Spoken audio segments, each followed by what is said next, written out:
Well, we've always heard about this supposed beef between the Young Bucks and FTR. This going all the way back to before FTR was even in AEW, when they were the Revival over in WWE. The Young Bucks, the Elite, were taking shots at FTR over Twitter. That's where FTR came from, as a matter of fact. It was fuck the Revival. That's what the whole thing was. And then when FTR went to AEW, they took it back and claimed it as their own. But it's been going on since then, all the way since back then. Then they came to AEW. They had their first match, which unfortunately took place during the pandemic. So it didn't have as big of a crowd as we would have probably liked to see for that. They did have their second match as well, and probably should have had a third, but they didn't. And that could be because of some supposed beef or drama between the two going on backstage. And when Dax, that's what this podcast was about, this episode of FTR. Dax talked in depth about kind of coming to AEW to work with the Young Bucks and what that looked like coming in. It was very much the beef, the Twitter feud just kind of started just to kind of stir stuff up with the fans, and they hadn't really talked, but when they came to AEW, they got along just fine. They came up with this idea to build to this match, and they had this great match, and then things started to fall apart. And how was Tony Khan involved with all that as well? Take a look at this clip. Here's the question, though. All that shit you said about you had to do all this stuff to be taken seriously. Have you ever considered the fact that the Young Bucks had the exact same fucking journey? Like, in a lot of ways, like, think about all the shit they get. Think about all the stuff they're told, too small. They can't, they're these spot monkeys, and they don't belong here. They're not prime time. They are dealing with the same thing you're dealing with in the fact that they're trying to prove themselves. And then they see these two WWE guys come in, and maybe they think, these fuckers think they're better than us, but we chose to be here, and they've got the same chip on their shoulder that you have on yours. All right, man. I like it better when you agree with me. No, I guess I'd never have really. I mean, I know the struggles, and it's well documented the struggles they've had. I know them, but at the time, again, I wasn't mentally mature enough to think about that. I was thinking about the moment. I was thinking about it in the moment, and I get that. I'm talking purely in retrospect. Yeah. But again, at this moment, we were on good terms. There was nothing that had happened, in this moment. We were fine with each other, and we agreed on a lot of things, and we were all working together to make this the biggest possible tag match that the wrestling world had ever seen. That was our idea. So again, like I said, it wasn't an issue with them. It wasn't an issue with the Bucks. It was my issue with Tony at the time.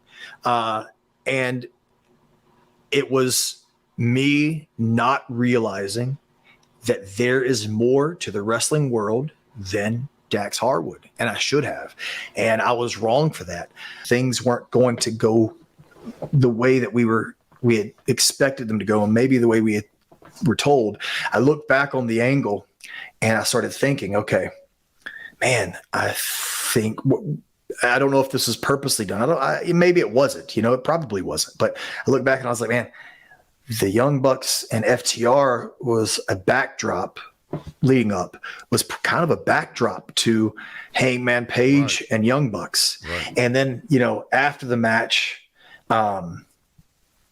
where, hopefully we could have got a little bit of focus when we were crawling up the stage, and the commentators could have said, they left their wheelhouse, or they left their comfort zone, and they tried to play into the Young Bucks field, and it didn't work. And now the Young Bucks have finally proven that they're the best tag team in the world. What will FTR feel? How will they think? We got, again, Omega and Page coming out, and we were an afterthought. And, thinking about it in 2023 now, if that's what the company wanted, that's okay.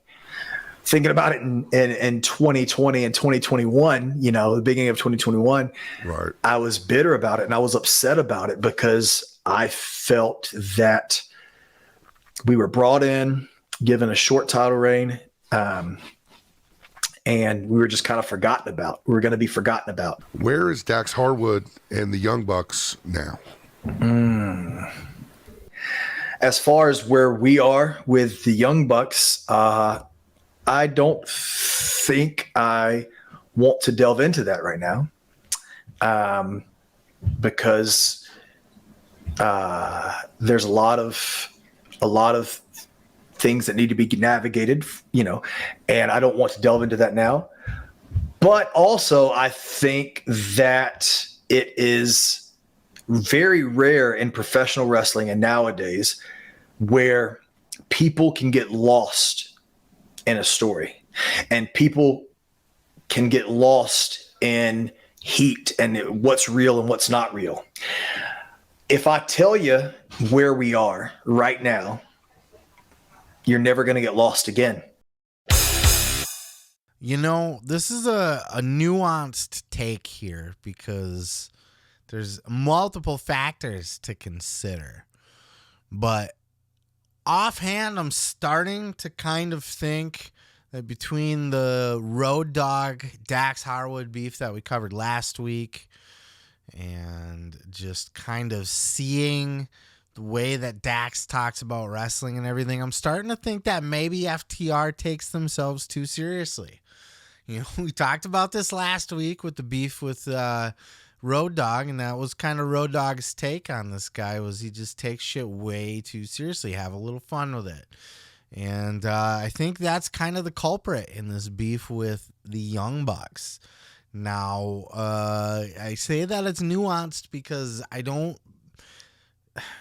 think Young Bucks, the Elite in general, have some blame here as well. I think the Young Bucks like to play good Christian AF boys that are just wholesome and good and friends with everybody, and we're all friends wrestling and stuff, but I think they play games. And I don't think Cornette is just bullshitting to people on his podcast when he talks about stuff that he knows happens behind the scenes. And look, Dax played this very close to the chest, right? He didn't talk about where he thinks they are now. He disguised it as kayfabe, like, I think it'll destroy some of the magic if we do have a third match. If you guys know if we're all friends now or if we really hate each other, I think it's good to keep the mystique alive.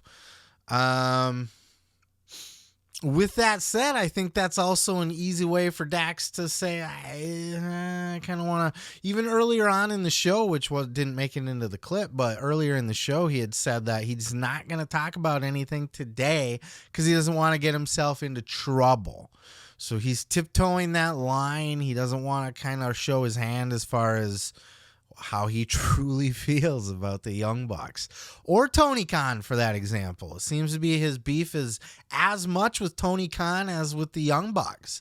And this could be, maybe why FTR was kind of cooled off on TV, is because Tony Khan maybe looked at that and rightfully so. Dax even said, look, man, if you come into my house when I'm remodeling and you're like, you know what, this living room looks like shit, I would remodel it this way. Well, motherfucker, it's my house and I'm the one paying for it, so I'm going to do it how I want to do it. So Dax, kind of even understands why Tony would be like, bro, you're a little bit too pushy and bitchy for me. And what made me kind of think about this aspect of it too, and I know I'm kind of all over the place on this, but just ride with me here. There was another podcast this week between that Dutch Mantel interviewed Jake Hager, and they're old buddies, of course, We the People. And Dutch asked Hager about what it's like working backstage with AEW, and Hager said that Tony is pretty chill. He treats everybody cool, and that he wants cool people, or people that he wants a good working environment. He wants a team, is essentially what Hager was saying. He wants to work with people that are cool to work with. He doesn't want the egomaniacs and the drama queens. He's not trying to run that kind of company, and he would rather maybe downplay some stars or forego. Now, this isn't Hager's words. This is me just kind of reading into it. It would appear that if Dax approached him with an aggressive, hey, motherfucker, this is how we should be presented and you suck, that might be true. I consider FTR the greatest tag team on planet Earth. Even when Jay was around, I'd put him above the Briscoes. I'd put him above the Usos. FTR is fantastic. And, they did the best work of their life this past year. So rightfully so in their ego, but as a promoter, I could even see if I was the boss, like, who the fuck do you think you are? Like, I love and I respect your work and everything, but dude, if you're gonna talk to me like that, I'm gonna cool you off for a little bit, and then we'll talk about it then. You know what I mean? And I think maybe FTR just kind of became a little bit too much drama to work with. In the Young Bucks' opinion, but I do think on the flip side, there was probably some politics to be played there too, where maybe the Young Bucks didn't want to do the favor to FTR a third time, or who knows. Hopefully all of this comes out over time. Hopefully even the Young Bucks can speak on this at some point, but because this is the kind of shit that gets my dick hard about wrestling, right? I'm endlessly fascinated by behind the scenes shit. It's my bread and butter. It's funner for me to watch, to follow the behind the scenes shit a lot of times than it is what's going on in the ring. You know what I mean? So the stories are just as good backstage, and this FTR Young Bucks drama beef thing seems to be a pretty interesting story, and we may never know, or we might find out as soon as after April when if the FTR leaves AEW. I still don't think they will, but because Dax also kind of made it clear that he's starting to see things more clearly, and he's kind of starting to not take things so seriously, or at least recognize, like, hey, this is Tony's company. He's going to use us how he wants to use us. The wrestling world does not revolve around FTR. And I think that was a big part of whatever's going on here is the ego of FTR. And look, they need the ego. You have to have a certain level of ego to be a wrestler, and you have to have an even bigger ego to be the best, or one of the best, and to navigate the politics of pro wrestling. The way that the FTR came from an environment like WWE where it was so oppressive, where they did have to fight for everything. They bring a little bit of that, as soon as they start seeing signs of Tony maybe, holding them down a little bit, or not letting their freak flag fly in the tag team division. Maybe they, that did stigmatize them a little bit of that. They talked about it on the show, the WWE PSD, PSTD or whatever. Post PTSD. That's what it is. WWE PTSD. I'm sorry. My bad. I fucking apologize. Leave me alone. But God, I mean, there's certainly something here. But you know what? If Dax is they made it their goal to be just kind of chill and just enjoy whatever they get to work with. Maybe they've kind of come around and everybody's in a good spot right now, and they're just waiting for the next right time to work again. Maybe, perhaps, who knows? But if not, maybe there is some serious beef there that eventually we'll get to explore and find out more about. We definitely got some good insight into it during this podcast with FTR, Dax on FTR here, but it didn't tell the full story, and it definitely leaves a thirst for more. Let me tell you something, brother. You can check out full episodes each and every Sunday right here on this channel, dude. Don't forget to like, don't forget to subscribe, and don't forget to take your vitamins and say your prayers, brother.